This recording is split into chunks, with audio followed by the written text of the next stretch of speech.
સુરતના શ્રીજીનગરી વિસ્તારમાં વાહન ખસેડવા જેવી નજીવી બાબતે થયેલા ઝઘડામાં એકની હત્યા કરાઈ હતી તો હત્યારાઓને પોલીસે ઝડપી પાડ્યા છે. સુરતમાં નજીવી બાબતે પણ હત્યાની ઘટના બની રહી છે ત્યારે સુરતના રાંદેરમાં વાહન ખસેડવા બાબતે થયેલા ઝઘડામાં એકની હત્યા કરાઈ હતી. રાંદેર શ્રીજીનગરી વિસ્તારમાં વાહન ખસેડવા માટે રાજુ સોલંકી અને આરોપીઓ અનિલ દેવી પૂજક, કાલુ દેવી પૂજક તથા સની નામના ઈસમ સાથે ઝઘડો થયો હતો, જેમાં લાકડાના ફટકા વડે રાજુ સોલંકી પર હુમલો કરાતા ગંભીર ઇજાઓ થતા હોસ્પિટલે ખસેડાયો હતો, જ્યાં તબીબોએ રાજુ સોલંકીને મૃત જાહેર કર્યો હતો. બનાવને લઈ રાંદેર પોલીસે સ્થળે દોડી જઈ હત્યારાઓ અનિલ દેવી પૂજક, કાલુ દેવી પૂજક અને સનીની ધરપકડ કરી સળિયા પાછળ ધકેલી દીધા હતા.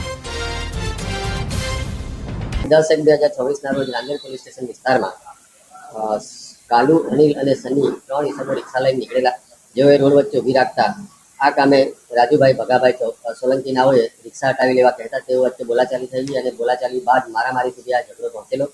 જેથી રાજુભાઈને આ ત્રણેય આરોપીએ લાકડા વડે માથાના ભાગે ઈજાઓ પહોંચાડેલી, જે બાબતે રાંદેર પોલીસ સ્ટેશનમાં BNS કલમ 103 મુજબ ગુનો દાખલ કરવામાં આવેલ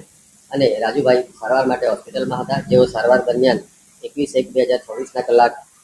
21:23 વાગે મરણ ગયેલ છે, જેથી કાયદેસરની કાર્યવાહી પોલીસ દ્વારા હાથ ધરવામાં આવેલ છે. આ બાબતે આજરોજ ઇન્ક્વેસ્ટ પંચનું પણ ભરવામાં આવેલ છે અને આ ત્રણેય આરોપીઓની અગાઉ ધરપકડ કરી હાલ તેઓ જ્યુડિશિયલ કસ્ટડીમાં છે.